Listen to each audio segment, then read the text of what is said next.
Mitologia, Associação Cultural e Científica, que hoje tem o prazer de estar novamente com a doutora Filomena Barata. E estou a dizer doutora Filomena Barata com algum ênfase, porque ela acabou de se doutorar na Universidade de Évora, o que está de parabéns. Ela vai nos falar sobre a problematização em torno da comunicação em museus na área da mitologia. É um tema que ela se tem dedicado muito. E, como resumo, enviou-nos um sucinto resumo, dizendo que se pretende, através desta intervenção, fazer uma reflexão sobre a comunicação em museus na área da mitologia e problematizar as narrativas mitológicas enquanto memória social e cultural. Quanto ao currículo da autora, licenciada em História em 1980, mestre em Arqueologia em 1999 e doutorada na Universidade de Évora na área de História e Museologia sobre o tema Comunicação, Aprender Mitologia nos Museus, em 2026. A sua área preferencial de investigação centra-se em torno das problemáticas do património cultural, tendo-se dedicado com particular atenção ao estudo da religião na época romana, temas a que tem dedicado inúmeras publicações. Entre 2021 e 2024 publicou as obras Glossário de Termos Latinos para a Arqueologia, na editora Lema de Origem, com 2 tomos, 2021 e 2022. As Cidades Romanas da Lusitânia, editora Lema de Origem, 2023. A Fauna e Flora de Miróbriga, uma cidade romana bem conhecida, referências literárias, arqueológicas e bibliográficas, editora Lema de Origem também, 2024. O Longo Caminho dos Deuses, Dioniso, Baco, editora Lema de Origem, 2026. Atualmente é diretora do Centro de Formação da Associação Planardos, Promoção e Ensino da Cultura e Línguas Clássicas, e pertence ao Centro de Estudos Clássicos da Faculdade de Letras de Lisboa e ao CIDEUS, Centro Interdisciplinar de História e Cultura da Universidade de Évora. E com isto me calo, fecho o meu microfone, peço a todas as pessoas, exceto à palestrante, que também o façam, e estamos aqui para ouvir.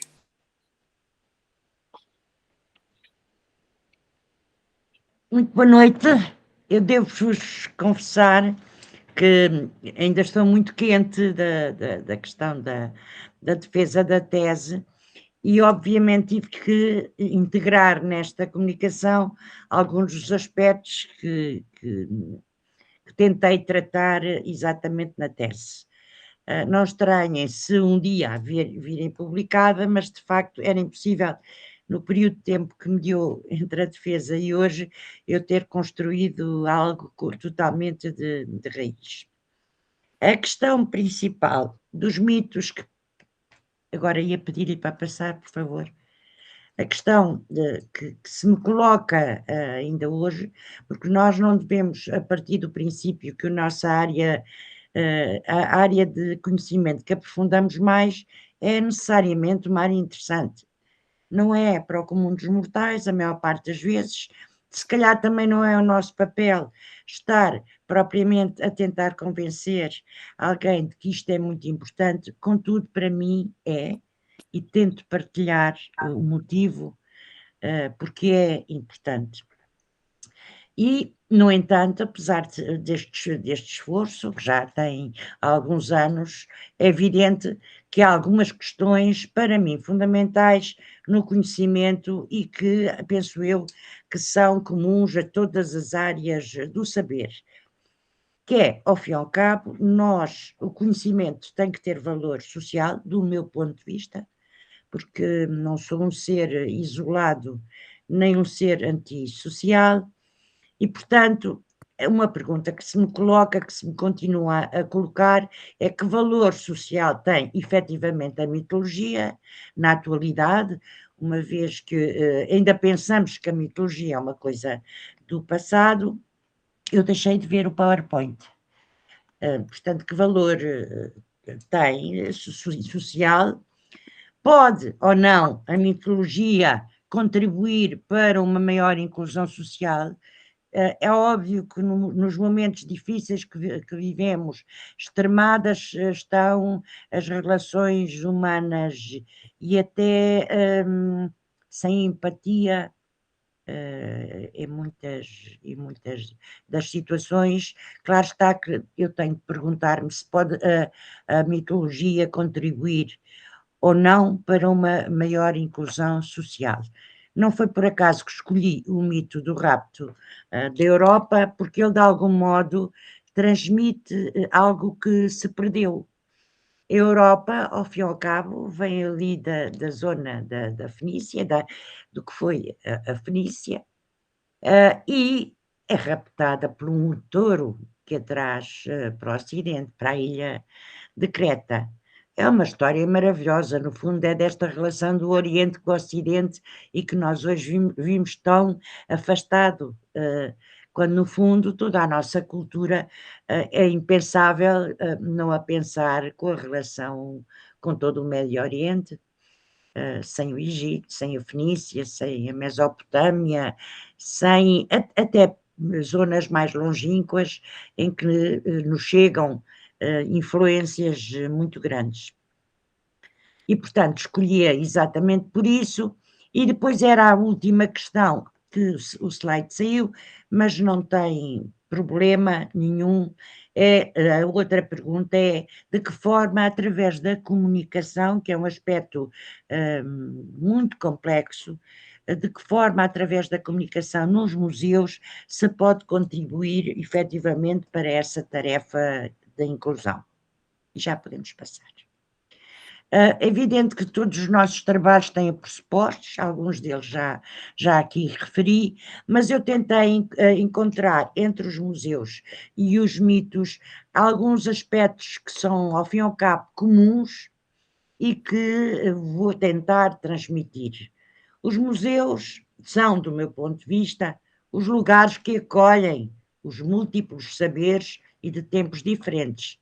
Não é por acaso que a etimologia do museu reside exatamente nas musas, portanto, os museus serão, em última instância, os lugares das musas, o que quer dizer o lugar dos conhecimentos à época e também os da nossa época. São lugares, portanto, que acolhem múltiplos saberes e de tempos diferentes, são lugares da memória, de conhecimento, de comunicação e mediação, que são dois aspectos distintos, mas lá chegarei. Os museus são também teias de relação entre si. Nem sempre funcionam bem estas teias, mas cada vez mais têm que funcionar enquanto tal. Entre museus tem que haver uma relação estreita. À frente também explicarei porquê. É porque muitos dos acervos têm raízes comuns e acabaram por ser dispersos por decisões que se prenderam, vou dar uma delas, e, por exemplo, a uma certa fase em que os museus assumiram uma tendência muito temática. E como era muito temática, aconteceu que se constituíram museus também eles temáticos. Estou a pensar no Museu do Traje, no Museu da Música, e, portanto, os objetos agremiaram-se tematicamente, mas, de algum modo, separaram-se daquilo que seria a sua conjuntura inicial.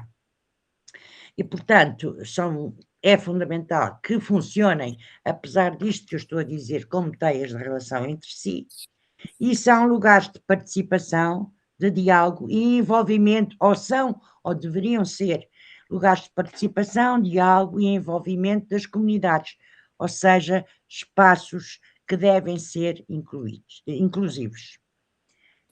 E claro, nós muitas vezes pensamos nos museus estritamente como os sítios onde se faz a conservação do património material, mas os museus também podem ser, através desses acervos materiais, um lugar onde se trate do património imaterial. Nesta questão dos mitos, é muito claro que tem que haver uma ligação muito estreita do objeto arqueológico, por exemplo, com aquilo que a literatura nos traz. A literatura, a história. Os mitos, por sua vez, são construções de pensamento, um sistema de crenças. Nunca nos podemos esquecer que, apesar das histórias mirabolantes que a mitologia nos traz, é um sistema de crenças. Nós também temos ainda presentes sistemas de crença baseados em imensas histórias, à geografia, não é? Os santos continuam para que as pessoas aceitem a santidade de uma determinada personagem, também requer um conjunto de histórias, digamos, de que aquela pessoa conseguiu fazer algo que o comum dos mortais não consegue, por exemplo, milagres, não é? Ora, na estrutura de crença da antiguidade, designadamente na matriz grega, era fundamental que não só existisse a divindade, mas depois as histórias que lhe davam corpo, ou seja, aquilo em que se baseava o facto de ter sido escolhido este Deus, aquele Deus e outros. E, portanto, as narrativas mitológicas é que, no fundo, que é diferente daquilo que é a divindade. Há a divindade per se e há depois as histórias em seu torno que lhe dão validade, digamos assim. Os mitos são comunicados e comunicantes por excelência. São comunicados desde a sua matriz. A matriz dos mitos é oral, eram passados em festividades e de geração em geração, e devagarinho, devagarinho foram-se fixando através da escrita. Há, aliás, quem defenda que a mitologia perdeu muita da sua plasticidade a partir do momento em que passou a escrito. Eu penso que sim, por uma parte, mas por outro lado não. Porquê? Porque mesmo de forma escrita o mito mantém a plasticidade, porque não há autor que tenha a história contada da mesma forma. Pode não ser uma plasticidade tão grande como a da oralidade, mas o que é um facto é que de todos os escritores ou poetas que tratam o mito, há sempre uma diferença na narrativa.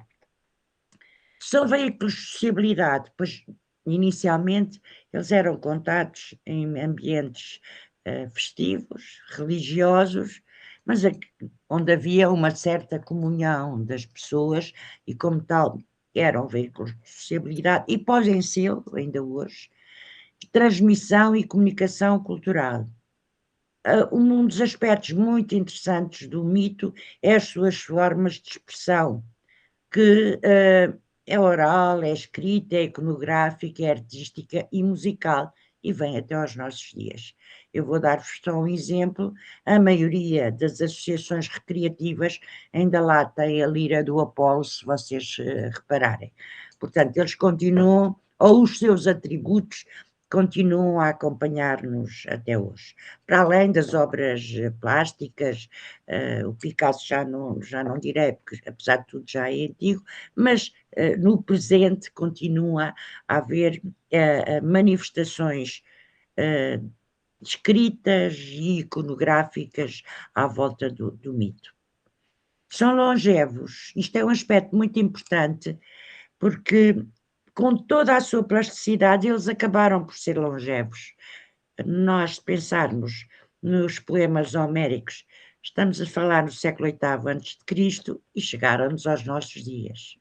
Isto com as tais nuances de cada escritor que os fixou e que foi acrescentando o tal ponto. São longevos, são itinerantes, sem dúvida nenhuma. Os mitos foram passando, alguns deles partes ou componentes das narrativas mitológicas têm até origens pré-helénicas. Estou a pensar no próprio Baco, Dionísio Baco, em que há autores como o Plutarco que refere os ancestrais do Baco no Egito, por exemplo. E é verdade que há pontos comuns na história do Deus do vinho com aspectos egípcios. são itinerantes, são plásticos e acolhem contradições, que é um dos aspectos, do meu ponto de vista, que os humaniza bastante, é que de facto há imensas contradições, não só nas narrativas, como por exemplo aspectos que seriam impensáveis do ponto de vista estritamente cronológico. Porque se nós imaginamos que há uma cronologia, desde a cosmogonia até chegar à componente dos deuses propriamente, se isto fosse levado a peito, a maior parte dos casamentos entre divindades que são da primeira geração e da segunda geração não poderia existir. Portanto, há muitos aspectos em que eles têm contradições. Por sua vez, a questão de como é que se pode comunicar e se é que se comunica efetivamente. Eu escolhi aqui a Medusa, já vos explico um pouco porquê. A Medusa, olhando-se ao espelho, porque a Medusa que era bela é transformada naquele monstro que conhecemos, com serpentes, em vez do seu cabelo, mas ela tem contradições também maravilhosas, sendo um monstro que é decapitado, porque exatamente era um monstro e assustador, ao mesmo tempo ela passa a ter uma nova função quando é decapitada e quando a sua cabeça é oferecida nada mais, nada menos que à deusa Atena que a tinha castigado, porque este castigo dela dela ser transformada numa bela mulher, num monstro com serpentes na cabeça, é um castigo da Atena. Na mitologia há um lado muito cruel nestas histórias. Nós não podemos pensar, porque se lermos a Bíblia, também vamos ver como é que o mundo era feito, o castigo, a ideia do castigo, como era feito o castigo, as punições, a própria justiça, toda ela tinha aspectos bastante violentos. E, portanto, é natural que na história das crenças também se manifestasse esta violência. Mas, regressando à questão da comunicação, que é, ao fim e ao cabo, esta capacidade que todos temos de ser entendidos, ou pretender ser entendidos, com todas as poluições, que eu não posso entrar muito nas questões filosóficas da comunicação aqui hoje, mas é evidente que todos sabemos que entre o receptor e quem está a emitir a comunicação, há sempre fatores inúmeros de poluição, digamos assim, e a comunicação não é uma coisa fácil. Quanto mais perdeu-se o PowerPoint, não é que eu não possa continuar a falar, mas dava-me jeito. Exato. Portanto, se a comunicação já é por si, já por si tem imensas dificuldades, eu nunca sei de que forma estou a ser entendida, por muito que tente descodificar a minha linguagem, eu nunca sei se estou a ser entendida, e mais ainda, cada um de vós vai entender de formas diferentes o que eu estou a dizer, no entanto, até por uma questão social e de relacionamento, há aspectos da comunicação que nós tentamos que sejam entendíveis pela maioria das pessoas com quem estamos a comunicar, digamos assim.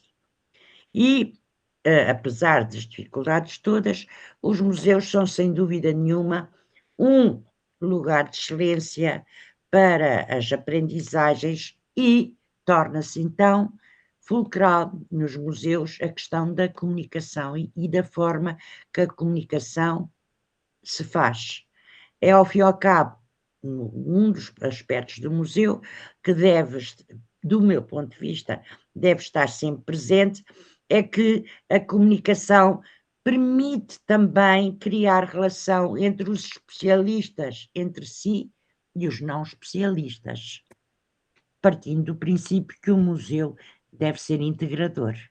Portanto, um museu não, do meu ponto de vista, não deve ser apenas, deve ser lugar para especialistas, para estudiosos, para pessoas que queiram aprofundar o saber, mas também é um lugar de todos nós. Acho que até a própria ideia da democracia nos exige isto. E, portanto, aí os museus têm um papel fulcral porque podem estabelecer esta relação de maior intimidade entre os especialistas e os não especialistas, alicerçando a cidadania. Os museus já agora conhecem e usam múltiplos e diversificados instrumentos de comunicação, que vão desde as exposições, porque a comunicação em sentido lato nos museus abrange, ao contrário da mediação, já lá vamos, a comunicação abrange estes inúmeros aspectos, que vão desde as exposições, às atividades educativas, às edições, até pode a sua componente promocional. Eu não gosto muito deste termo, mas há pouco não encontrei outro para o substituir, porque não é marketing, não é no sentido marketing, mas é no sentido de dar a conhecer a um público menos conhecedor das matérias. Para além de todos os mecanismos que as novas tecnologias de informação permitem, as redes sociais, os Twitters, as exposições virtuais, bom, eu já não vou para a inteligência artificial porque comecei há muito pouco tempo a tentar perceber como é que ela funciona. Mas há algo fundamental a reter no meio disto tudo, é a velocidade, porque a comunicação das narrativas mitológicas também exige, paralelamente, tempo e silêncio. Elas são histórias de um tempo lato e, por vezes, exigem silêncio. Ou seja, eu posso fazer, isto tem uma aparente contradição, mas não é. Eu posso fazer um quiz, por exemplo, um formulário de observação, em que tento usar uma linguagem simples para tentar abrir aquele inquérito ou aquele formulário, ou um número alargado de pessoas. No entanto, tem que haver tempo e dar informação para que as pessoas busquem sempre um bocadinho mais. Ora, isto exige tempo e exige também o silêncio, não só da resposta da pessoa, como da busca que a pessoa vai fazer. Portanto, eu considero que os museus podem tentar transmitir através de uma linguagem relativamente fácil, mas é sua obrigação dar sempre pistas para que se procure mais, para que se busque mais. Agora, relativamente à mitologia, é uma panóplia, se vocês abrirem a plataforma Raiz, não é fácil, já lá vamos, explicarei porque é que não é fácil a consulta, até porque não há uma entrada específica da mitologia, e o que acontece é que há inúmeras peças de divindades, ou mesmo das narrativas mitológicas.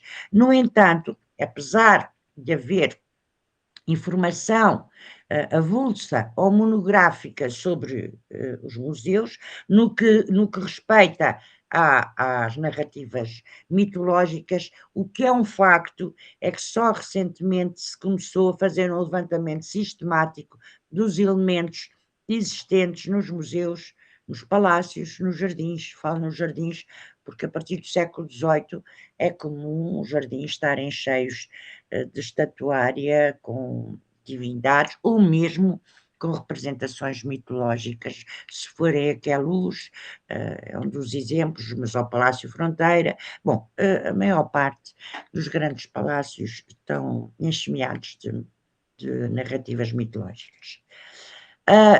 O que acontece é que se nós formos a estes espaços, praticamente encontramos uma legendinha, e é quando encontramos uma legenda que colmata a ausência total de informação. Às vezes só é identificado o mito e o autor da peça. E depois, para se tentar encontrar informação sobre essa peça ou esse património integrado, porque pode ser uma pintura parietal, é uma volta imensa até conseguir encontrar. E, no entanto, hoje até é fácil criar, sem sobrecarregar a leitura no momento em que nós estamos a visitar um museu, mas é relativamente fácil criar buscas paralelas através do telemóvel, de sites, de múltiplas feições. Podia passar, só a favor, Álvaro, pronto. Agora, o que é que... eu tentei agramear uma divindadezinha, não liguei muito estes bonequinhos, mas tentei associar uma divindade a cada uma das tarefas que me propus desenvolver, e as motivações, como já disse, era conhecer e comunicar, as narrativas, compreender o valor cultural, entender os mitos como estruturantes de sentidos, a tal plasticidade do mito, que a plasticidade do mito não é só na parte escrita que se sente.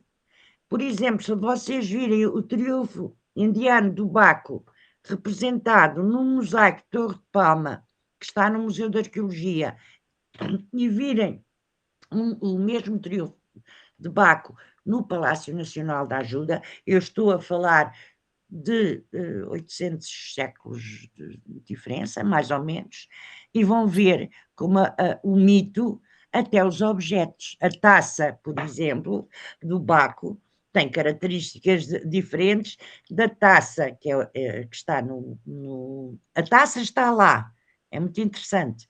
O essencial está lá, mas, claro, as modas vão alterando. E os copos de vidro da época barroca são copos diferentes das taças representadas no período romano.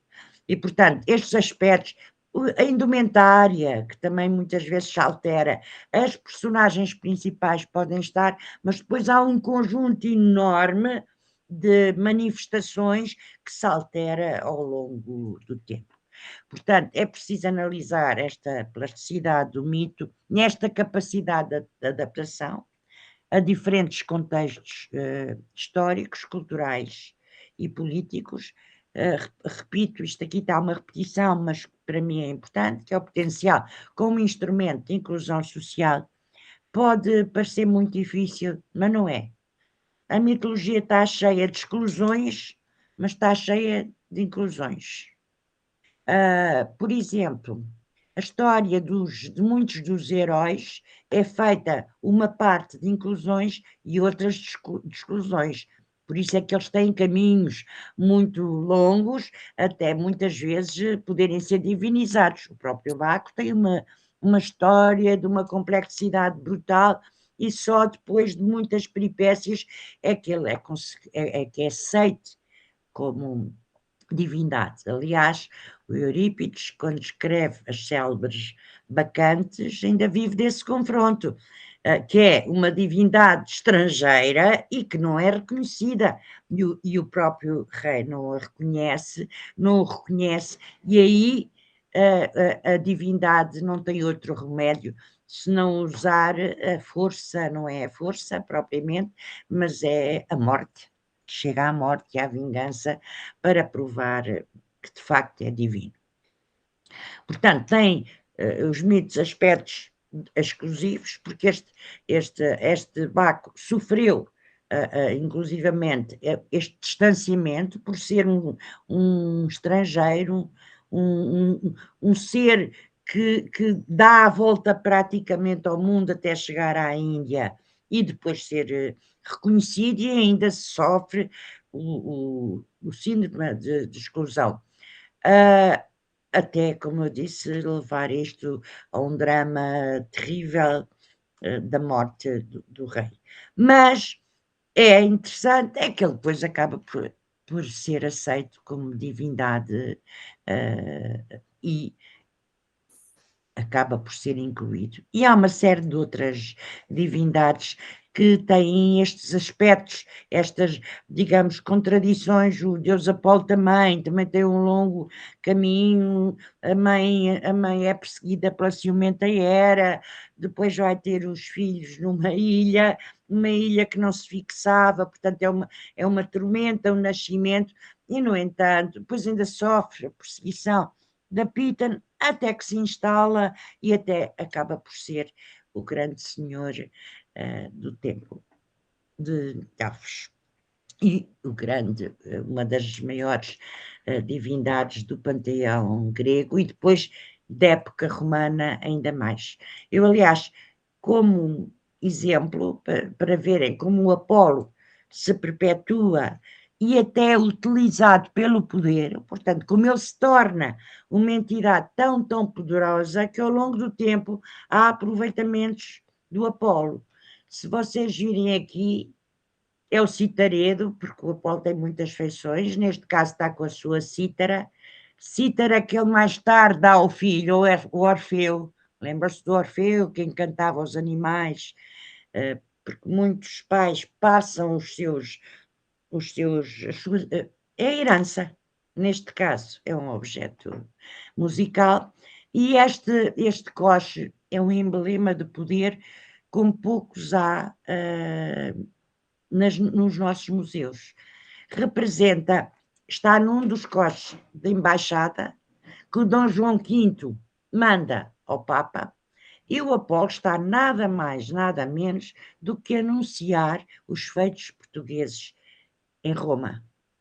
Isto porque aí está a Flor, e daqui a bocadinho ela até pode falar nisto, porque sei que vai organizar uma visita, não tarda, a um dos emblemas também deste poder do Dom João V.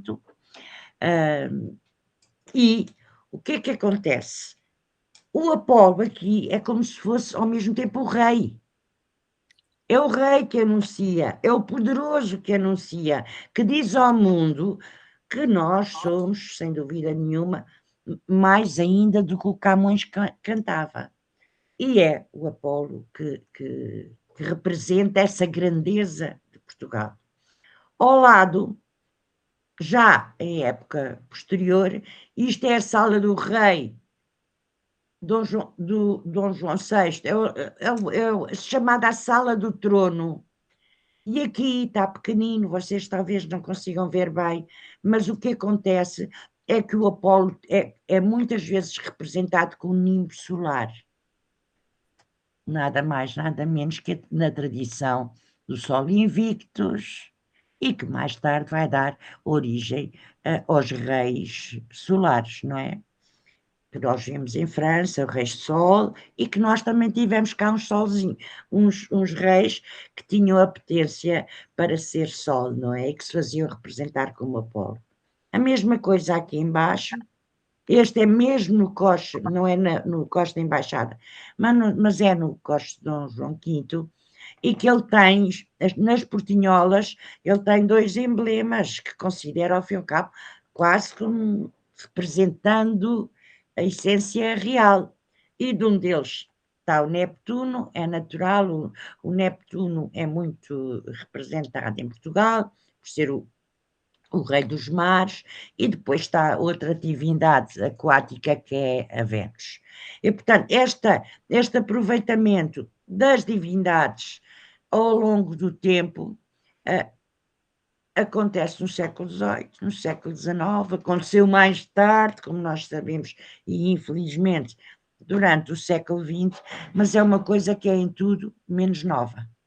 O Alexandre o Grande já tinha uma intimidade muito grande com as divindades, já não falo dos faraós e do Egito, porque não é tanto objeto do meu estudo, mas que também o tinham, não é? Mas o Alexandre o Grande tem grande intimidade, ao ponto de muitas vezes se sentir herdeiro direto de Zeus. Depois, quando nós chegamos ao Imperador Augusto, isto é levado também ao limite.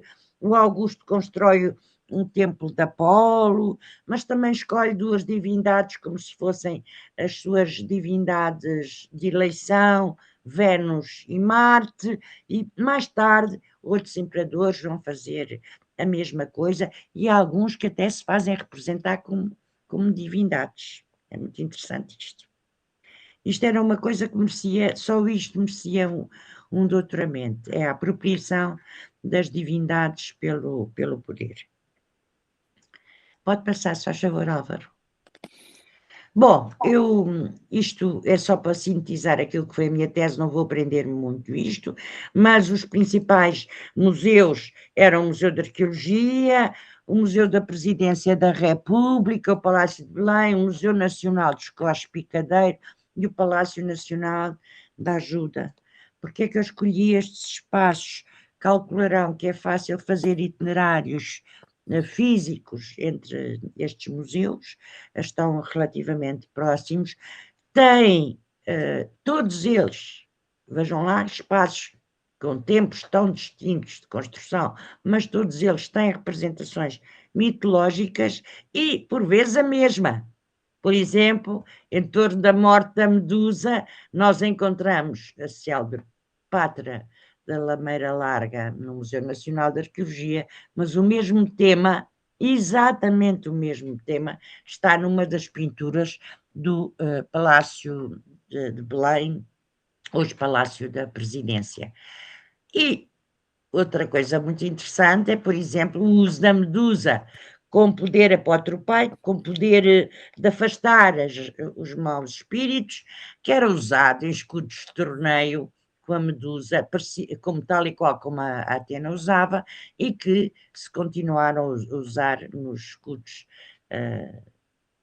pela Idade Moderna fora. Estabelecer a rede de saberes e tentar encontrar recorrências das mesmas representações ao longo do tempo que estes próprios museus representam. Pode passar, Álvaro, se faz favor. Isto já não vou repetir, mas a ideia era, paralelamente ao estudo, criar níveis de informação diferenciados. Eu não gosto desta palavra, públicos, eu depois até retirei, mas não encontrei ainda nenhuma que substituísse, porque públicos parece eu aqui que anda a arranjar compradores para os museus ou para os mitos, que são utentes, são os utentes dos museus, mas também não gosto muito desta palavra, é de encontrá-la. A tal criação de itinerários, a realização de exposições remissivas. Eu lembro-me de uma exposição que houve há uns anos atrás, fabulosa, que foi a primeira que eu vi com esta relação remissiva, que foi sobre a escravatura, muitíssimo interessante, que tinha exemplos da representação da escravatura em território português desde a época romana, e o que acontecia é que as exposições, eles não tiveram que deslocalizar as peças, nós íamos ao Museu de Arqueologia e havia, através dos QR codes, havia a marcação de uma peça, ou duas, ou três, ou quatro, que representassem a escravatura da época romana. No Museu da Cidade a mesma coisa, e portanto as pessoas iam a espaços diferenciados, mas podiam fazer uma leitura de uma exposição que não é virtual, porque é de visita pública. E isto influenciou-me, não vou escondê-lo, e penso que através da mitologia também é possível criar exposições não itinerantes necessariamente, mas que sejam remissivas. E depois implementar planos de comunicação para os museus. Álvaro, se faz favor. Também não vou, é só para vos dar uma ideia daquilo que foi, no fundo, o que exigiu até agora e que vai exigir ainda muito mais, como instrumentos metodológicos, foram utilizados fundamentalmente a observação dos acervos e a sua caracterização. Claro está, não se pode constituir um itinerário se não se fizer a caracterização do objeto de estudo, neste caso da narrativa mitológica, a análise também de elementos disponíveis nas plataformas digitais, a raiz é a maior delas, mas como eu disse há pouco, tem bastantes dificuldades, demora muito esta busca, porque se buscarmos só por divindade não chegamos lá necessariamente, até porque o património integrado, as pinturas parietais, por exemplo, praticamente não tem expressão nesta plataforma, e claro está depois a realização de entrevistas e questionários. Podemos passar. O estado da arte também não vos vou falar muito, apesar de haver coisas muito dispersas, felizmente, muitas delas já nos vão dando informação, nem todas necessariamente ligadas à mitologia propriamente, mas que nos dão dados sobre a mitologia. Claro que está fundamental a grande exposição que foi das religiões da Lusitânia e o seu catálogo, porque tem inúmeras,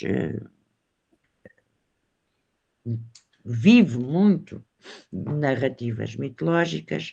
Depois, relativamente ao Museu Nacional dos Cores, é muito interessante ver como um livro de inícios do século XX, quando foi constituído o Museu Nacional dos Cores, por sinal, este prontuário é feito por um padre, quem é a rainha Dona Amélia pede o estudo, e ele talvez tenha sido dos que mais avançou na descrição dos cores na sua componente mitológica e que reconheceu os mitos existentes nos cores que constituíram a coleção inicial do Museu dos Cores.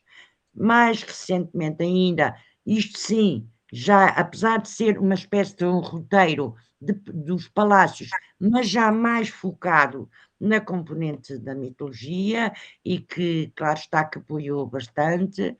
Depois há obras que, sendo mais gerais, acabam por tocar a mitologia, como estudos de escultura existente, ou pensar no Museu Nacional de Arqueologia, consegue-se tirar muito. A mesma coisa, estudos que não sendo também específicos, mas que nos deram muito apoio, como a pintura mural do Palácio Nacional da Ajuda, múltiplos artigos, esta exposição ainda do tempo da professora Helena, fez-me uma branca,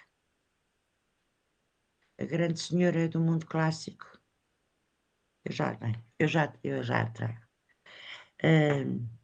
Bem, E que é uma exposição que está disponível online e que era dos vasos gregos, e claro está que a partir de Maria Helena Rocha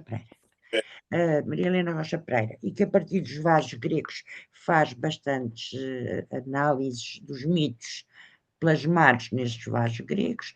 Depois, claro está, a plataforma raiz. Eu pus aqui esta amálgama porque, de facto, exigiu um trabalho de lupa e depois, felizmente, também já vão aparecendo alguns elementos mediáticos de muitíssimo boa qualidade, como, por exemplo, o programa Mitos do professor Zé Pedro Serra, que foi, não sei se viram, mas se não viram, é apaixonante pela singeleza e grandeza ao mesmo tempo. Chama-se mesmo Mitos. E claro está que é inevitável, se não viram, vejam, porque tem imenso humor, mas muitíssimo bem feito, uma série que se chama Caos. É a mitologia com o humor, mas é brilhante. Brilhante. Ver só o próximo para não me demorar muito. Isto já não vou aprender-me tanto, mas só para vocês perceberem, já disse que a consulta das plataformas nem sempre é fácil, muitas vezes o património integrado, que é muito importante, não é? As pinturas parietais, designadamente, está praticamente ausente, mas dá-nos para fazer algumas leituras curiosas. Isto sim também merecia outra tese, é perceber porque é que há divindades mais representadas do que outras no nosso território. E a época romana até relativamente fácil de tentar perceber a história destas seleções, porque passam também muito por seleções imperiais, por exemplo, que se fazem representar mais por uma divindade ou por outra, mas nas entradas só Zeus, por exemplo, com os seus mitos, a Leda e o Cisne, no Rapo da Europa que vimos no início, tem 72 representações, Apolo também está muitíssimo representado, Marte, é natural que Marte, que foi protetor que era apoiava o Imperador Augusto, a ideia de poder do Imperador Augusto, mas é o deus da guerra e também continua, no caso dos portugueses, se pensarem no concílio dos deuses, ele continua a estar presente com um das divindades que está a favor da ida dos portugueses à Índia. Depois Vênus, claro está, Hermes, Mercúrio, também muitíssimo representado, Diana, e curiosamente depois há muitos dos heróis que estão bastante difundidos nos nossos palácios e nossos jardins, que é o Hércules, por exemplo, os 12 trabalhos de Hércules, o Perseu que mata a Medusa, que também temos alguns exemplos, e depois, a partir do século XVIII, é marcante a presença do Concílio dos Deuses, e claro está que isso também tem a ver com os Lusíadas, e isto é dos palácios portugueses, que também fez um levantamento remissivo das divindades desses palácios. Vamos passar, Álvaro. Eu já vos expliquei, portanto não vou repetir porque é que eu escolhi os espaços, a questão de uma itinerância que fosse fácil de fazer e execuível, mas também a origem de muitos destes acervos. Nós, por exemplo, no Museu Nacional de Arqueologia, temos na sua matriz inicial, temos imensas peças que vieram da Academia de Belas Artes, depois temos peças que vieram de um museu que nunca existiu, que acabou por não existir, que era o Museu do Algarve, que integraram, depois das grandes escavações do Endovélico, mas também vieram peças da família real. O que é que acontece? No Museu dos Coches temos exatamente uma coleção que também tem origem na família real, a rainha Dona Amélia, que reúne neste espaço do Picadeiro os coches que no fundo já não tinham funcionalidade no seu tempo, ou que seriam um bocadinho obsoletos, e que ela faz a primeira grande, a maior coleção, aliás, de coches na altura, na Europa, e depois, claro está, os palácios, que também estão interligados desde longa data. Temos aqui o Palácio de Belém, não é? Onde hoje é a presidência, o Museu da Presidência da República, e é aqui deste palácio que o rei assiste ao terremoto. Ele estava fora de Lisboa, estava no Palácio de Belém e assiste ao terremoto, e esta zona, apesar de tudo, foi bastante poupada, apesar de ter sofrido, foi bastante poupada.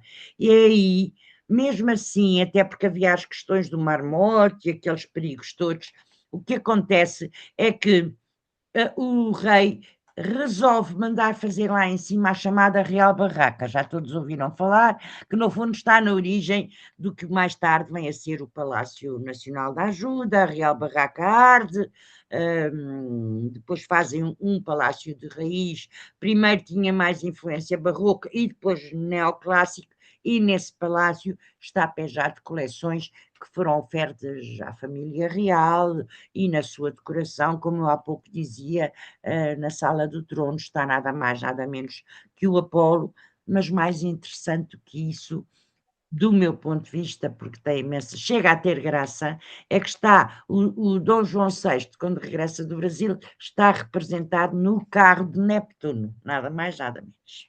Mas vamos continuar. No fundo era fazer este L, como vêem, em torno de narrativas mitológicas comuns. Vamos continuar. Claro está que depois é impossível a quem então ainda por cima tem a origem do seu pensamento muito ligada à arqueologia, é impossível não ter outros espaços que nos servem de paralelos, não é? É através dos paralelos que muitas vezes acabamos por conhecer melhor os museus. E isso está na altura, e de que forma podemos partilhar.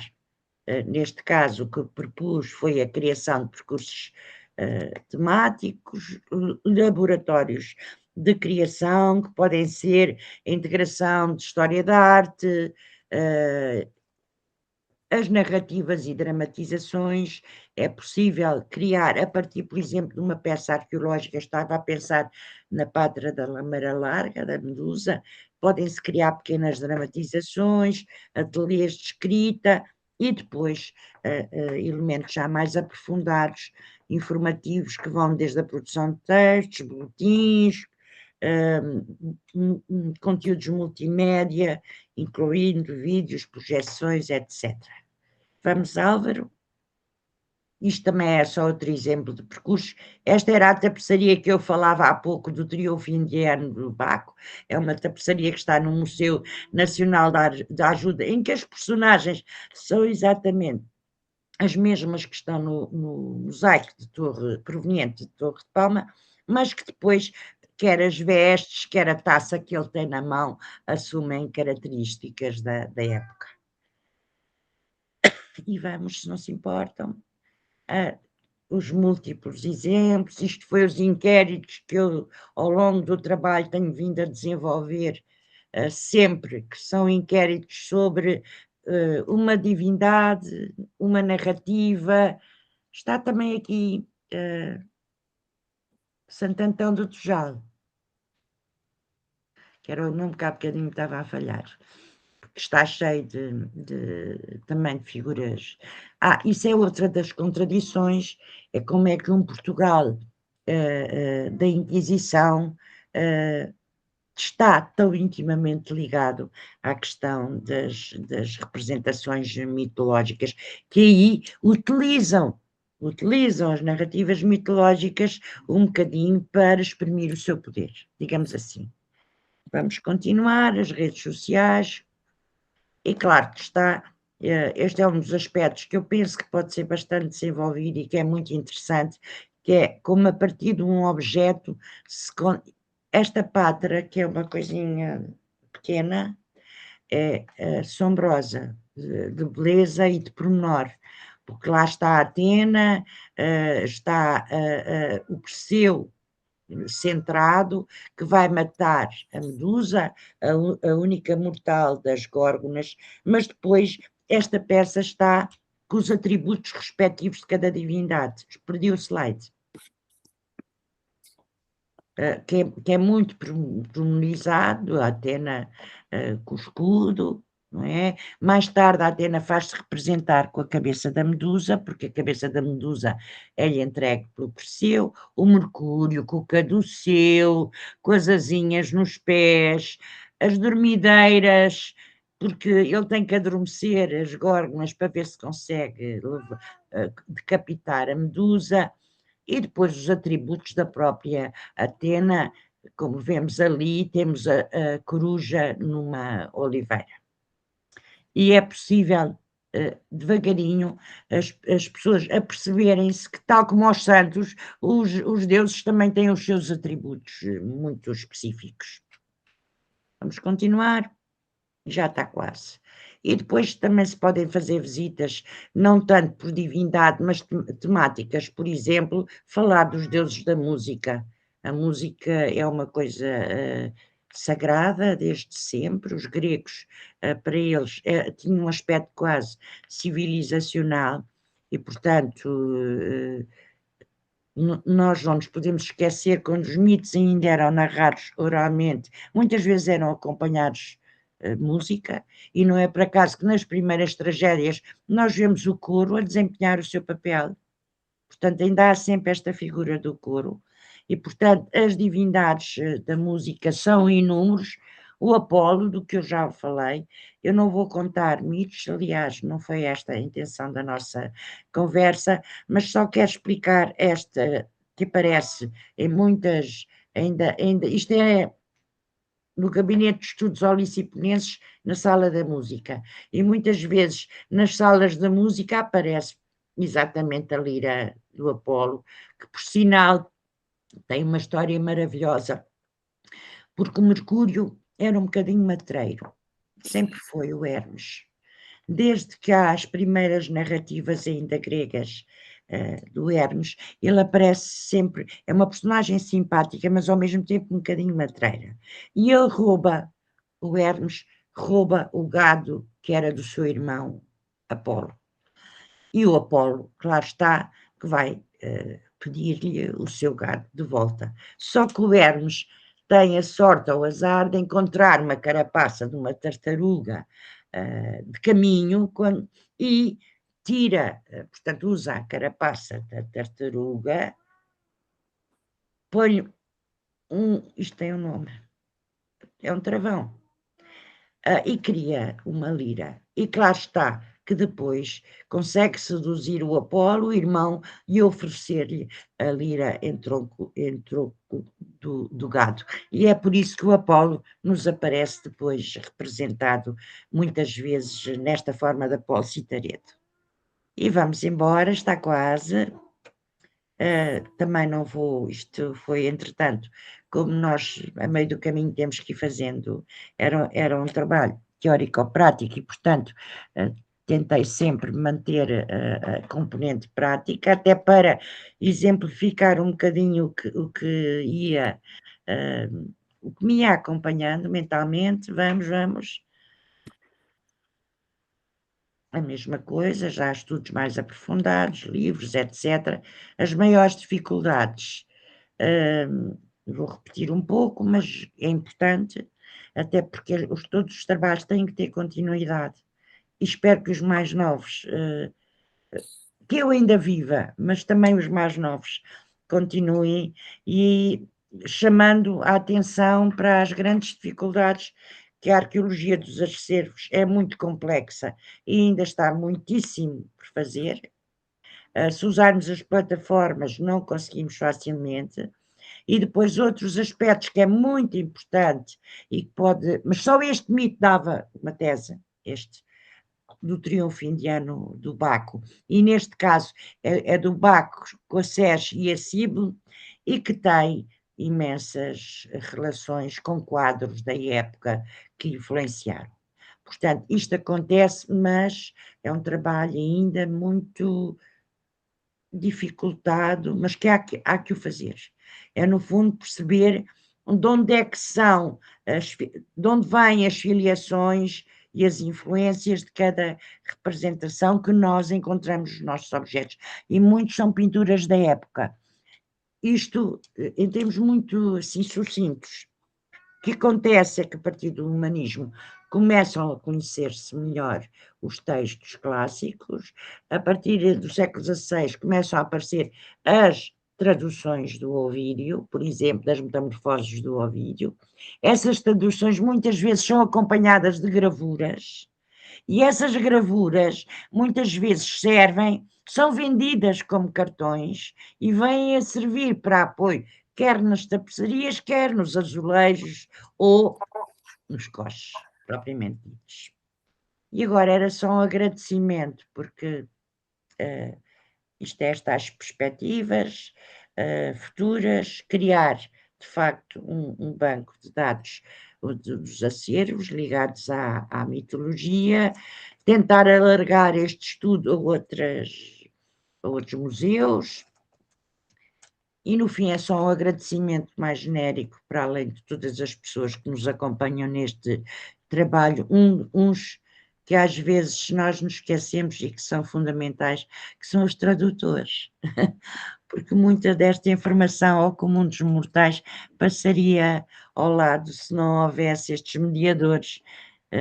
Infelizmente, como sabem, o grego e mesmo o latim está um pouquinho em vias de extinção, e às vezes se não houver estes mediadores, muitas destas informações escapam-nos.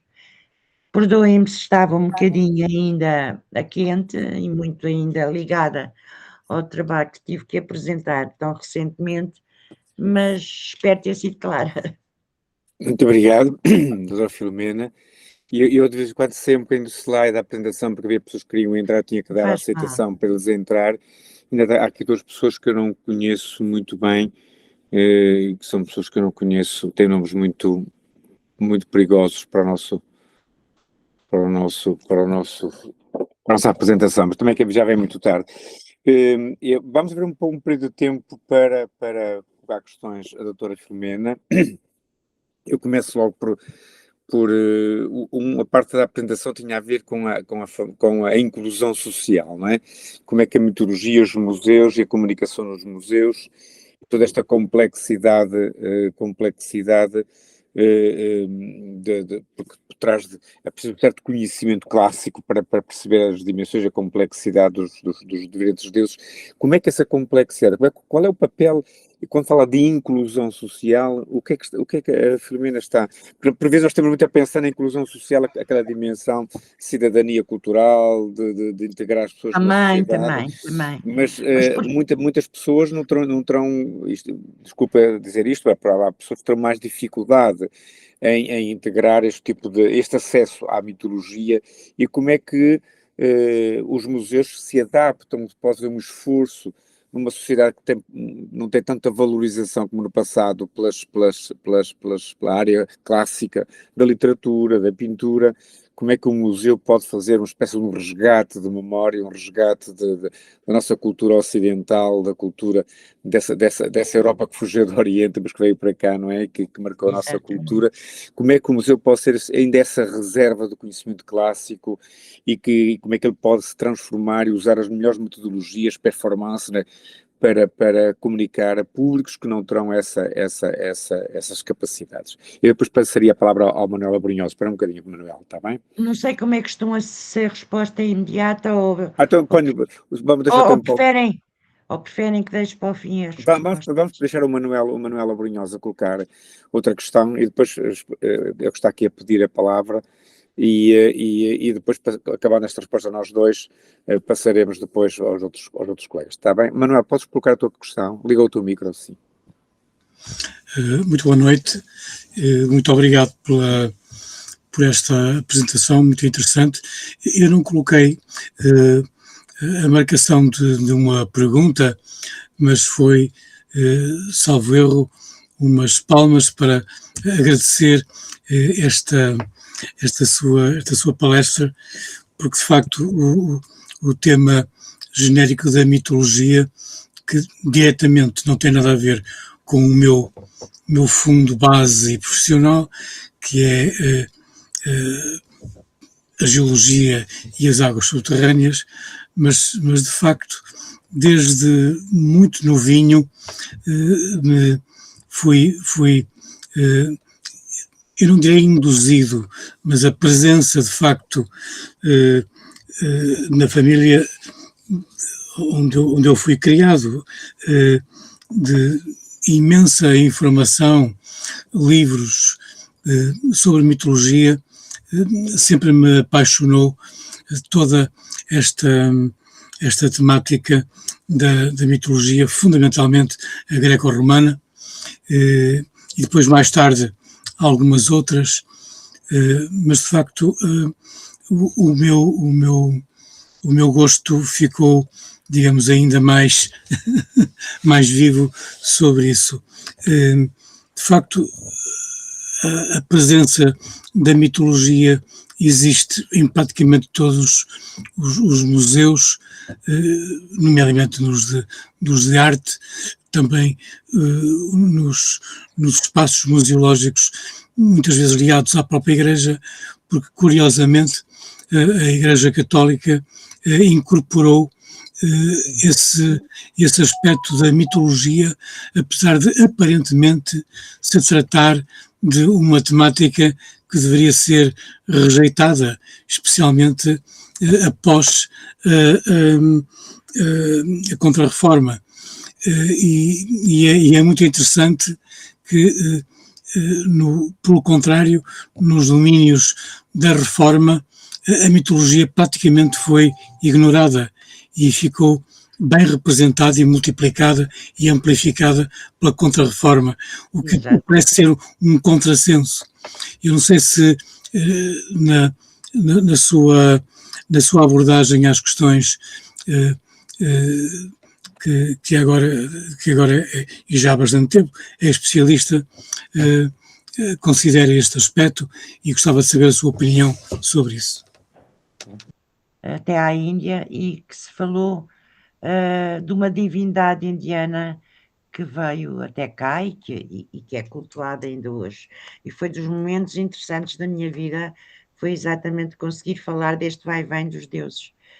Como é que o Baco chega à Índia e volta, e consigo traz, é muito interessante, e consigo traz personagens do mundo distante.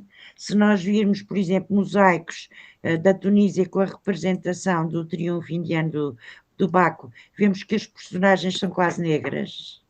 É muito curioso isso.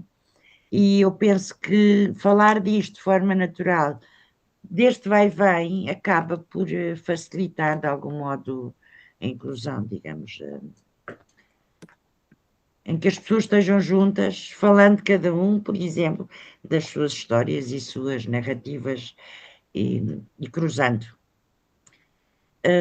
E havia outra questão, penso que já saiu, que é a apropriação pela Contra-Reforma. Lá está. O barroco é de raiz italianizante, e é evidente que os reis portugueses, por exemplo, Dom João V, que tinha a escola portuguesa em Roma, claro está, mandou para lá os seus estudantes, que acabaram por apreender-se e aperceber-se daquilo que eram as modas, não é? Ligadas, mas no fundo não foi senão uma apropriação, não é? Mas é uma apropriação que é fortíssima, porque nós vamos ver o Coste dos Patriarcas e temos lá uma anfitrite quase nua. Portanto, eu às vezes pergunto-me, era o que é que as pessoas sentiriam? Por exemplo, Flor Bela, em Santo Antão do Turjal, está na mesma uma anfitrite que representa a água, portanto, uns 4 elementos, e ela representa a água, e está nos mesmos propósitos. E nós estamos na casa, não é, do arcebispo, estamos na casa...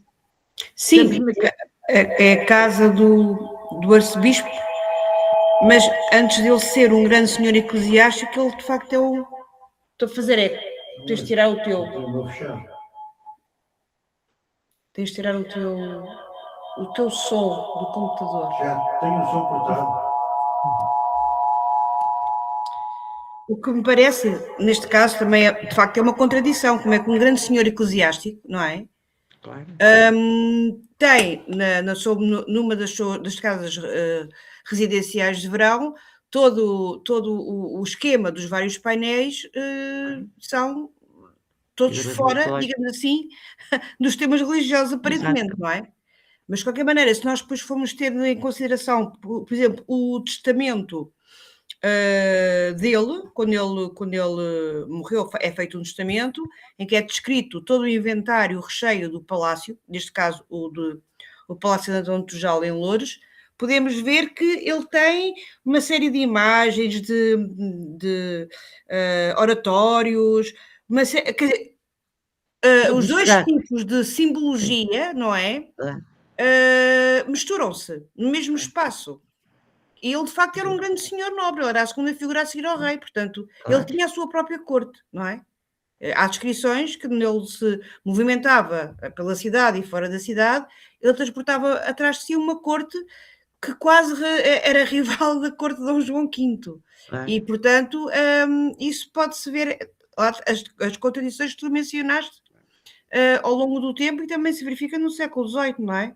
E nas residências dos grandes senhores, mesmo grandes senhores eclesiásticos, como o primeiro patriarca de Lisboa, que era o representante do Papa. Do Papa, claro, aqui, e por isso é que a embaixada... no Reino de Portugal. Aquela embaixada que vira... Mas isso conseguimos ver precisamente quais são os temas que são abordados e as mulheres que lá aparecem e os corpos despidos, e depois seria interessante que nós perdemos essa, não sabemos exatamente, temos uma descrição do mobiliário, do recheio, mas não sabemos onde é que isso foi parar. Mas todas as paredes eram revestidas com tapeçarias. Sim, também se calhar tinham temas, poderiam ter... Eu é que não estou a ouvir. Estava a dizer que se calhar também poderiam ter temas mitológicos. Precisamente, é isso mesmo, não é? É isso. É esse trabalho que nós vamos tentar, mas eu acho que vai ser sem sucesso, que é ir ver, nomeadamente no Museu São Vicente de Fora, porque parte do recheio deve ter sido retirado deste palácio em Loures e deve ter ingressado noutras residências, não é?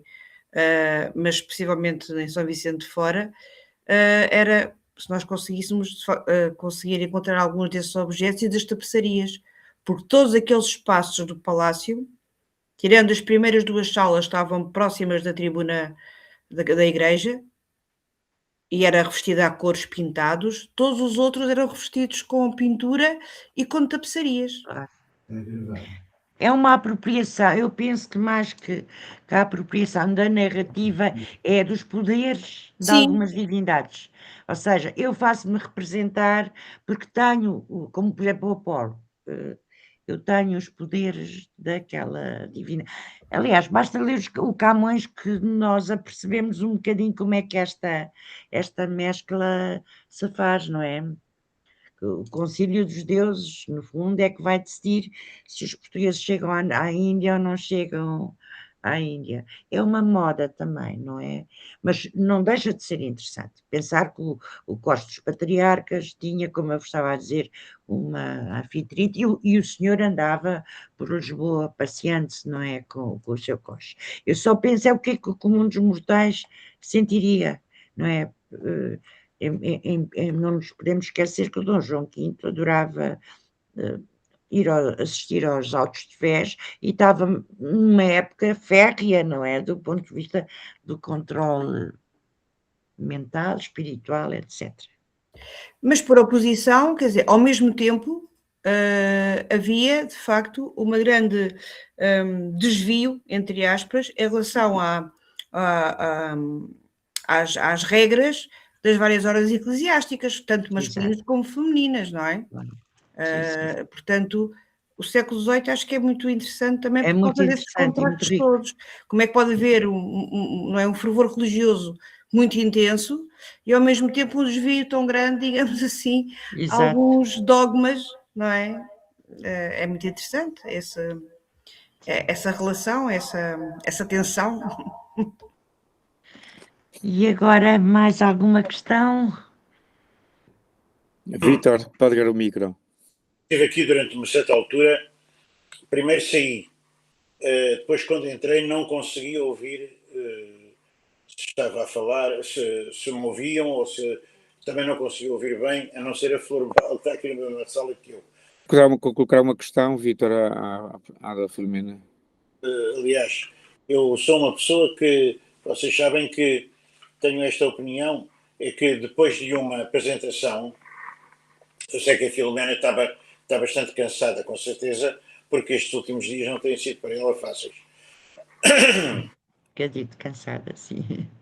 Mas não me leves a mal, mas depois de uma apresentação, a apresentação suscita-nos sempre muitos pensamentos. Eu vou tirando uns apontamentos e gostava de dizer algumas coisas. Agora, às vezes há pessoas que ficam um bocado enervadas porque eu demoro um bocadinho de tempo a falar e tal, e eu já tenho esse complexo. Mas, enfim, gostava de dizer o seguinte muito rapidamente, o mais rapidamente que conseguir. Tu dedicaste, portanto, a um aspecto específico que convém delinear muito nitidamente da questão da mitologia, que foi as mitologias antigas, que só por si são um mundo, como sabes melhor que eu, infinito, não é? E onde uma pessoa pode, uma não. 100 pessoas podem passar uma vida a estudar isso, não é? Portanto, é um assunto específico. E, inclusivamente, foste um conjunto de locais museológicos onde, agora desapareceu-me a tua imagem. Não, fui eu, mas eu estava a ouvir perfeitamente, eu estava a ouvir-te, sim. Gosto de ver as caras das pessoas. Foste a um conjunto de locais museológicos precisamente ver quais as representações que existem dessas mitologias antigas, não é? Nos nossos palácios, nos nossos museus, portanto, nos lugares onde as pessoas vão visitar esses sítios. Mas eu gostava de lembrar, primeiro, nós, como estamos aqui na nossa associação, que é de antropologia na sua matriz, não é? gostava só de lembrar que, evidentemente, e tu sabes isso muito, muito bem, não vou dizer nenhuma novidade, nem a ti, nem aos outros restantes, mas gostava de dizer que a mitologia é uma coisa que vem até hoje, ou seja, é intrínseco ao ser humano. É como os sonhos. Nós não podemos nunca pensar numa sociedade, qualquer que ela seja, sem mitologia, sem mitos. Porque os mitos estão ligados, evidentemente, desde logo, à narração de histórias até não necessariamente com um I e H, mas com um E e um S, não é? Histórias estão ligadas à narração, às narrações que nos fazem desde pequenitos.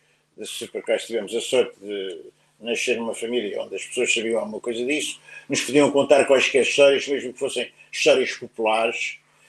Portanto, as mitologias são uma forma, digamos, metafórica, não é? Alegórica também, muitas vezes, de nos inserir no tecido social, porque contam histórias exemplares, ou de tragédias, ou de comédias, enfim, trajetos de vida. Por exemplo, um autor extremamente interessante da antiga Grécia, como sabes muito melhor que eu, é o Sófocles, que tem várias peças, e é muito interessante o percurso do Sófocles e o percurso das suas peças. A Antígona, por exemplo, que é uma das suas peças, vai agora ser publicado mais um livro, e hoje no Facebook, de uma senhora que eu não conheço, mais um livro sobre a Antígona. Ora, sobre a Antígona, o próprio autor, que eu gosto muito, que é o Zizek, fez uma versão dele da Antígona. Escreveu uma peça, não é? Para ser representada hoje em dia, quiser fazê-lo, sobre esse tema. Mas a gente sabe que inúmeros autores escreveram sobre a Antígona, estudos mesmo sobre a Antígona, interpretações da Antígona. Quem era a Antígona, não é?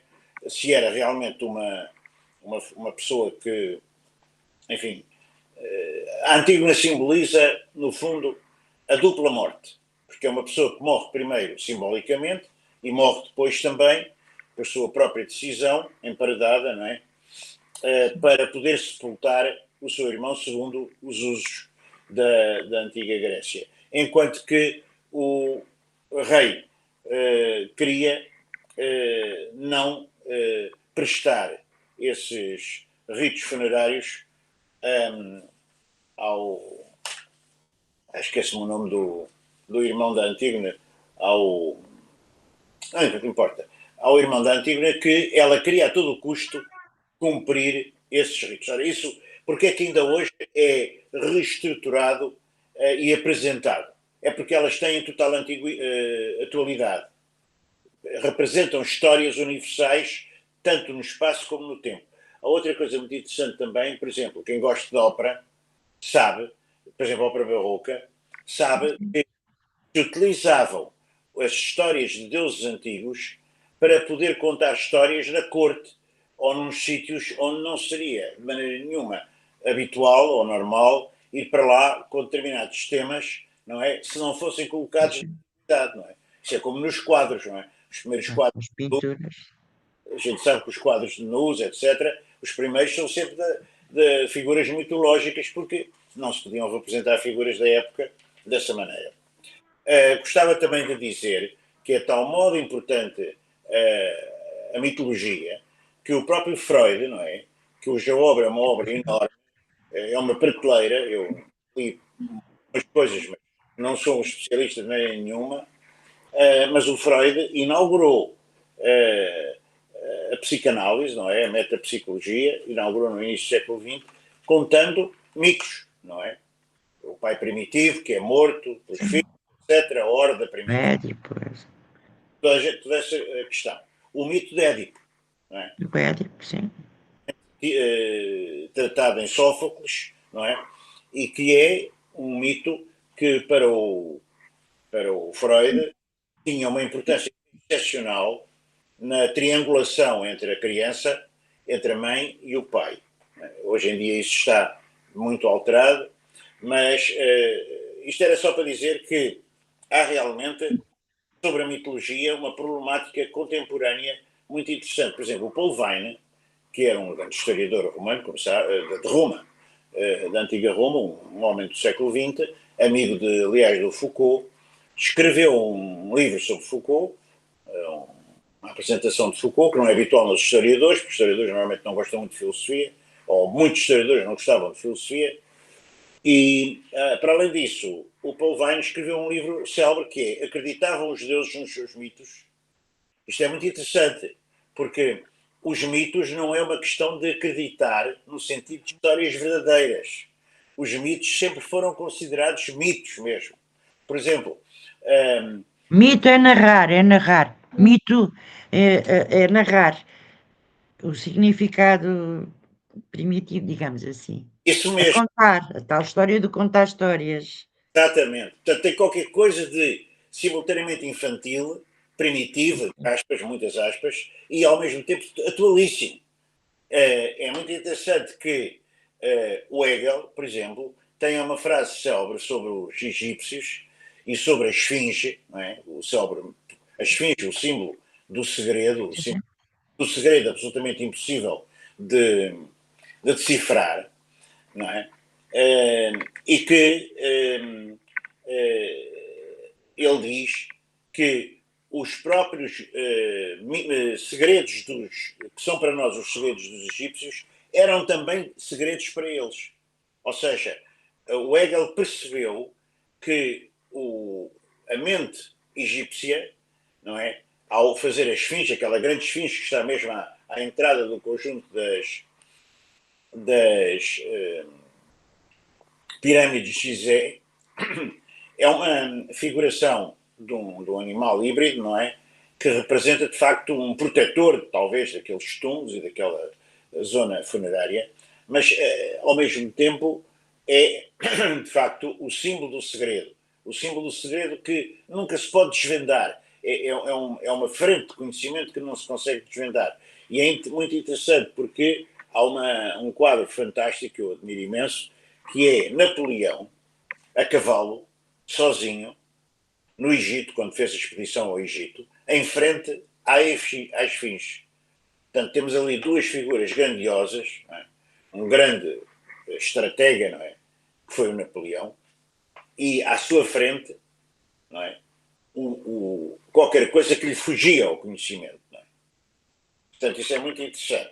Depois há a questão, evidentemente, das mitologias do Roland Barthes e da maneira como o estruturalismo tratou as mitologias. Não é? Nós aprendemos com o Roland Barthes que todos os mitos são versões de outros mitos. Ou seja, os mitos contam-se a si próprios. Não é? Isso, o Álvaro, que é também que é ele, antropólogo ou não, sabe isso muito melhor que eu. Portanto, os mitos são sempre uma variação, é a tal narração que tu falavas, deixei de te ver ao Fátima, ao Filomena, mas de qualquer maneira, não sei se tu foste embora, se estás aí ainda. Não sei. Estava só a dizer que, de facto,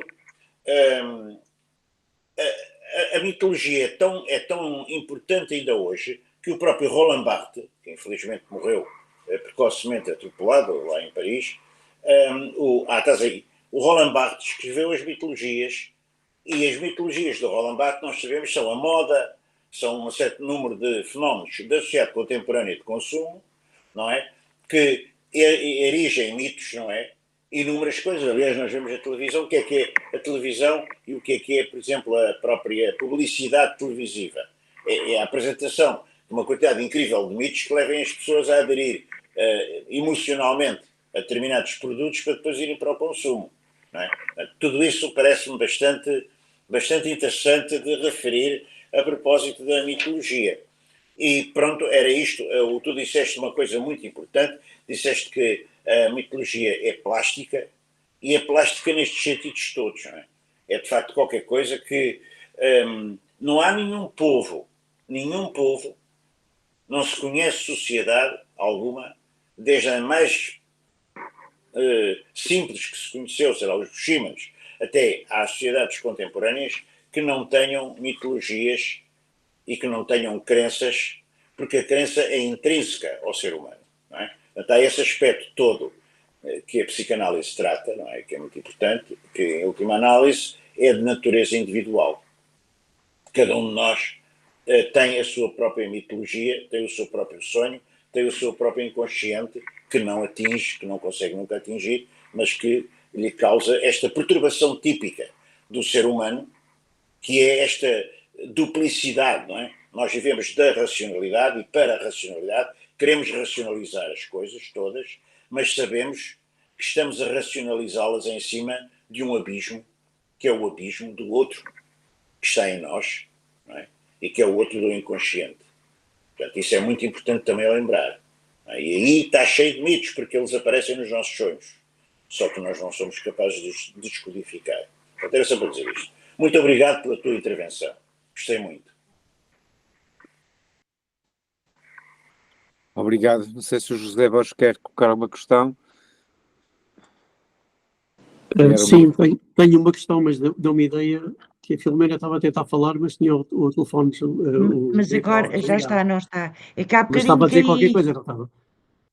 eu caí e tive que reiniciar. Peço desculpa porque eu tive que voltar. Ainda tentei ligar, telefonar, porque caí, não sei porquê. E tive que reiniciar tudo. Mas estava só a agradecer estarem cá. A minha pergunta é muito simples e curta. Gostava de saber a opinião da Filomena sobre a questão, uma vez estamos a falar em comunicação em museus, a questão expositiva em si e o trabalho com quem faz o trabalho das exposições, o trabalho da luz. Estava-me a lembrar, por exemplo, do arquiteto Aldo Rossi, que inclusive trabalhava ao criar a exposição no diálogo entre as peças expostas. Portanto, esse lado prático mesmo de como montar uma exposição e como tirar partido desse trabalho para melhorar a comunicação. E já agora, na sua experiência profissional, como é que foi esse trabalho com quem teve que fazer essa parte concreta, expositiva? Eu felizmente tive a sorte de ao longo da vida ter podido fazer exposições físicas e virtuais, porque também já fiz várias para a Google que são virtuais. E é verdade, estou a pensar, por exemplo, em Miróbriga, é verdade que a parte expositiva é fundamental, até no ângulo de observação, não é? Eu já nem estou a falar nas alturas, quem vê, quem não vê, e que isso permita, até isso tem que ser inclusivo, porque a forma de olhar tem que ser de uma determinada maneira para que uma criança possa ter acesso à leitura, não é, da peça, mas depois o ângulo da peça dá-nos uma informação que de uma forma facilita e de outra forma pode dificultar ou pode permitir um outro. Aliás, as exposições deviam permitir que as peças às vezes rodassem. Estou a pensar, por exemplo, numa terra sigilada que tenham temas mitológicos que às vezes, está bem que podemos ter o recurso ao desenho, não é? Imaginem a planificação e através do desenho ter acesso, mas é diferente a luz e às vezes nós devíamos poder, só que depois isso é tudo muito complexo, porque há as vitrines, não é? Que nem sempre são fáceis de abrir e etc. E que são problemas técnicos que aí deixo para o José, mas que é verdade que são muito importantes. Como é que a própria exposição, ela tem que ser plástica, a própria exposição, porque senão nós temos. Eu gostei imenso das religiões da Lusitânia pela quantidade de informação que tinha, mas houve um momento que já não conseguia olhar para tanta coisa tão estática, porque a própria exposição, sem custos acrescidos, deveria ela própria permitir um olhar, principalmente as que demoram muito tempo, um olhar à volta, ou mexer, ou por exemplo, associar peças. Imaginem o triunfo indiano do Baco com uma peça que seja para usar no vinho. Pronto. E que isto houvesse alguma mobilidade. E aí tem que ser um trabalho cada vez mais esforçado da pessoa que faz o guião e do projetista, claro está, da exposição. Porque é verdade que há peças que ganham por ser temporariamente agremiadas.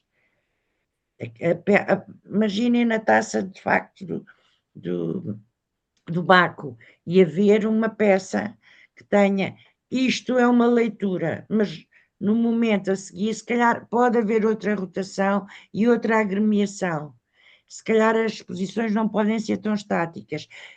Pode ser um bocadinho mais caro, mas eu também acredito que se consiga criar esta. Não é um lado fiérico, não tenho nada a ver com isso. Acho que as exposições são para ser perceptíveis, mas não estou nada apaixonada por estas coisas que a gente mergulha, que a gente não sei o quê. Não é isso. Eu estou a dizer agremiações de ideias na própria exposição e que elas possam ser associáveis, não é? E como nós temos estas vitrines, de facto, estão pesadonas normalmente, que é difícil até arrastar, não é? Mexer, tirar as coisas de um vidro, aquilo é logo, são dias de trabalho, é muito difícil, mas certamente haverá soluções para que isto seja viável, não é? Mas é Muito muito obrigado. importante esse trabalho, é muito importante. É de quem está a ajudar. Eu lembro quando foi a Emir Óbriga, que foi a arquiteta, foi o Francisco Providência que fez a exposição. O que eu aprendi, de facto, das formas de ler um objeto e que a nós arqueólogos muitas vezes nos escapa, porque são outras formas de pensar o mesmo objeto e de realçar ou não um certo aspecto. Enfim, acho que todos temos muito que aprender de forma a ser mais perceptível, mas também variável o nosso olhar. Ou seja, que ao aprender também seja possível olhar de várias formas. De olhar, porque o conhecimento é isso, não é? É a capacidade e o poder de tentarmos olhar com diferente, vou usar a palavra do Vítor, com os vários até eus que há em nós.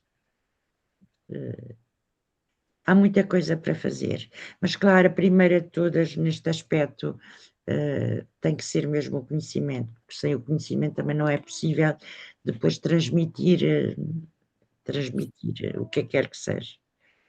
E nesta componente da mitologia, principalmente as filiações, mais do que o estudo dos mitos em si, porque isso já, felizmente, já há muito trabalho feito, mas é as filiações naquilo que são os acervos dos museus, que era a minha tentativa de trabalho, era de onde é que vem, que tipo de, o que é que podem mostrar das épocas, não é? O que é que refletem dos vários tempos, e depois da própria história do mito.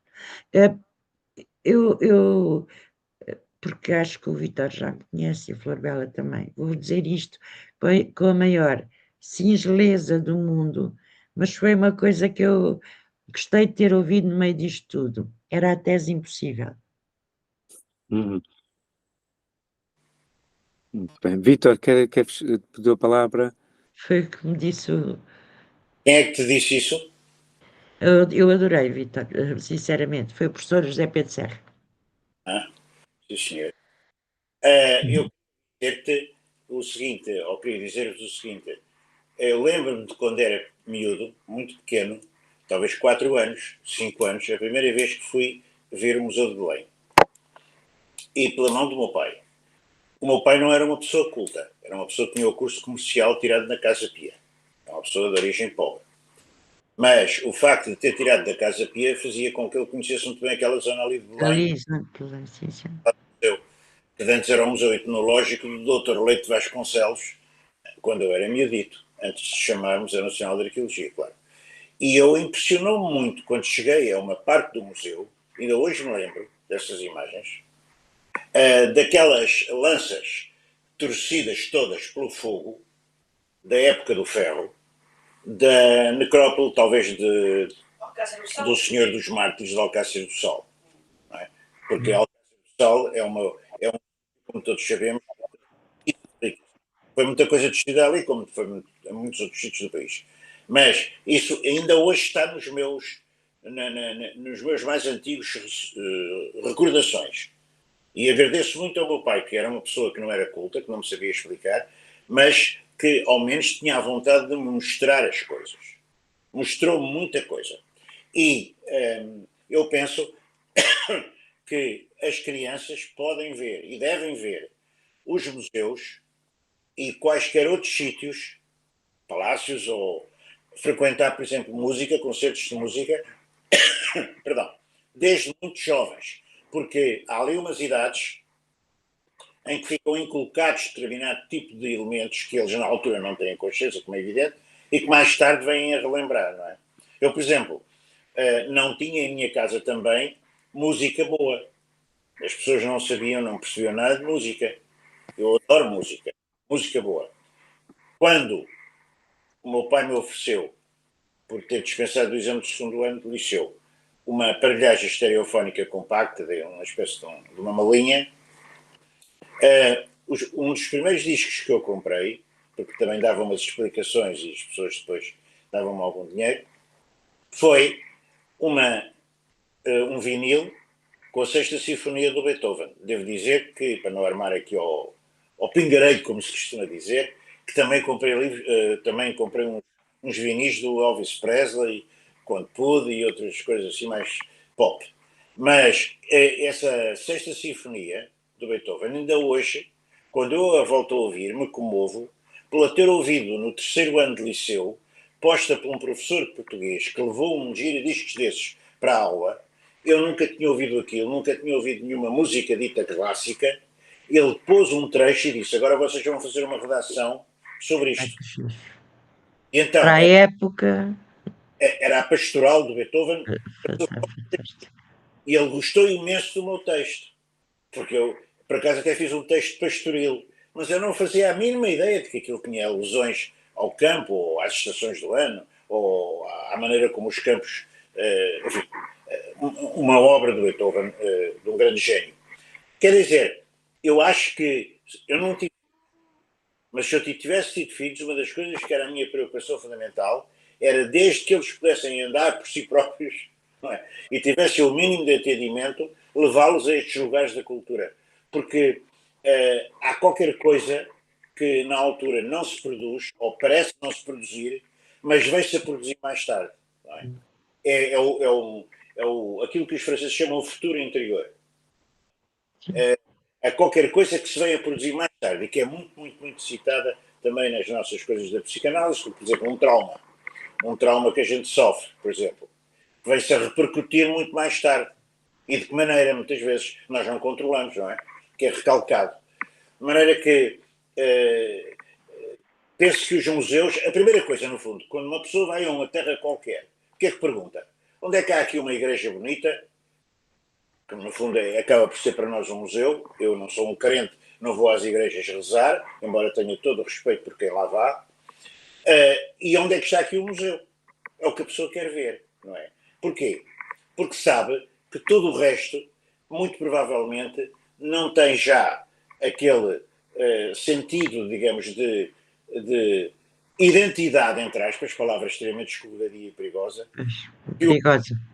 Perigosa, porque identidades, forjam-se identidades continuamente, mas quer dizer, é a primeira coisa que nós queremos ver, não é? Para até justificar a nossa própria presença naquele local, não é? Darmos a nós próprios a satisfação de termos visto qualquer coisa que é diferente. Portanto, precisamos disso. E uma coisa muito importante também, que é o intermediário no museu. O intermediário, a intermediação.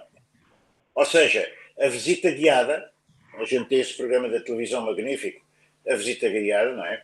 Mas a visita guiada é muitíssimo importante, quer no museu, quer numa paisagem, quer num passeio ao ar livre, quer num monumento, quer numa cidade, quer qualquer coisa. Eu não gosto, por exemplo. Não, repara, há bons e maus comunicantes. Claro, mas é isso. A guiada turística. Papagueado, pois, infelizmente a maior parte é assim. Claro, mas, por exemplo, eu já me meti em visitas guiadas, por exemplo, uma vez na Galiza, com a Flor, fomos ver coisas que nunca imaginei ver. Eu encontrei-me, durante uma visita guiada, numa localidade erma, onde não se via ninguém, só se via um rio, a correr muito caudaloso, nevoeiro em toda a parte, e no meio do rio estava uma quantidade de azenhas, de antigos moinhos, etc., que essa imagem ficou para mim na minha memória visual. É muito importante, quer dizer, e a rapariga que depois havia até a encontrar por acaso em Lisboa antes do Covid, depois nunca mais a vi, essa rapariga que foi a guia dessa excursão onde a gente se inscreveu, não é? A partir de Santiago de Compostela, essa rapariga deu-nos uma explicação, dava-nos uma contextualização mínima, porque senão, qual é o grande perigo? É o perigo da fotografia. Para as pessoas não verem, fotografam.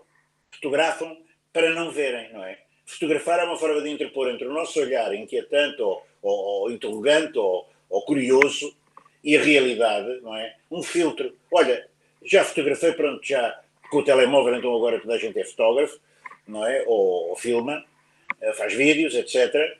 Portanto, o que é que faz? Interpõe entre ele e o museu ou qualquer realidade patrimonial, interessante, solicitadora de imensas interpretações, umas imagens que são ali qualquer coisa de, no fundo, pouco explicativa em si, não é? De maneira que é muito importante a questão dos museus. Eu, por exemplo, em Vila Nova de Foscoa, e mais concretamente na associação que o Sacochão lá fundou, a CDR, ele já é uma pessoa um pouco idosa, mas continua a dirigir, juntamente com o José Ribeiro, que foi aquele grande senhor que lá de Foscoa contribuiu para a agitação da questão das crianças, das escolas, a defender as gravuras de Foscoa, o José Ribeiro.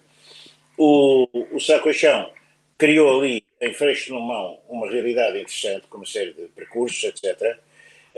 O museu, que é uma casa barroca, o Museu da Casa Grande, é uma casa barroca que eu vi em ruínas quando lá fui em 1989 e que agora é um sítio visitado e integrado na rede de museus, e ele tem extrema pelo interesse daquela terra. Se houvesse em cada localidade, que é uma vila, se houvesse em cada localidade pessoas, de facto, que é isto que é importante, não é? O tecido social, partir do tecido social, iniciativa do museu, não ser uma coisa que parte dos intelectuais da cidade, ou dos museólogos, ou dos arquitetos, não é? Porque hoje em dia a própria obra arquitetónica do museu é em si uma obra que vale a pena ver, como todos sabemos, não é? Há museus que são em si mesmo uma obra, como uma catedral ou outra coisa qualquer. Mas aquela ideia já antiga, não é? De que é a própria população da terra que não só digamos, intervém na feitura do seu museu, como depois vai intervir na programação e na inclusão de conteúdos dentro do museu. Não apenas oferecendo uma bilhazinha que lá havia em casa, mas desenvolver e estimular a ideia de que toda a gente e todas as zonas têm qualquer coisa de interessante sobre a qual se narrar qualquer coisa. Não é? Isto é que é democracia, penso eu também. É um ato democrático. Toda a gente, em qualquer lado, tem qualquer coisa para dizer.